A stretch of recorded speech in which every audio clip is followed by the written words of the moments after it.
So when I saw that we were going to be using the theme of deduction for the month of January in honor of Sherlock Holmes' birthday, I immediately thought that Matrix would be a great trick to do because the Matrix is created by Al Schneider in the 60s, was named because of his mathematical background, because in mathematics a matrix is a tool for deduction, a square or rectangular array of numbers used to deduce properties about sets of numbers.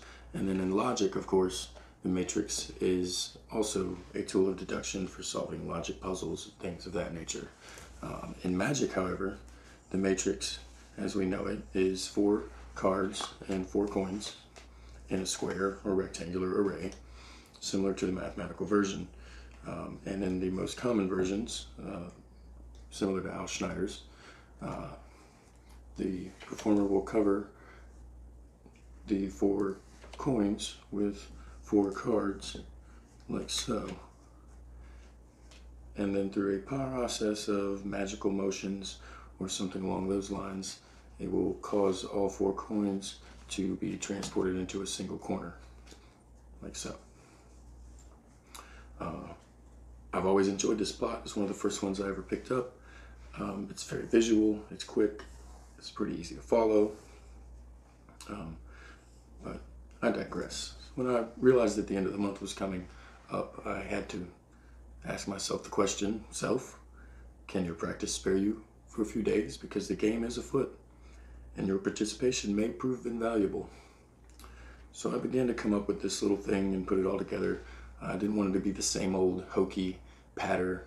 I wanted to inject a little bit of history and knowledge along with the theme, and keep with the theme. Speaking of the theme, deduction, we're going to play on words and deduct 2 cards from what we're doing. Now that leaves us with a plot that originated in 1891. Now, though this was being done with seashells and wine corks and things like that, probably far before this. This was the first published version by an Italian magician named Yank Ho. In his version, there were 2 cards. This was known as sympathetic coins, or coins and cards, and you could only cover 2 of the coins at any given time when doing it this way. Now, you could cover 1 coin with both cards, of course, but that doesn't really afford you the same ability to use the second card as a means of cover for the other coins. So, probably goes without saying. Anyway, this was traditionally done with a handkerchief. I'll use my close-up pad. The first coin goes under the pad or the handkerchief and pops up right through there to penetrate and show up under the card. Now the second coin stays right up here where you can see it, just like so, and that coin penetrates as well. Now the final coin usually is much more mysterious type of motion. Not as much going on, but nonetheless it does get over there.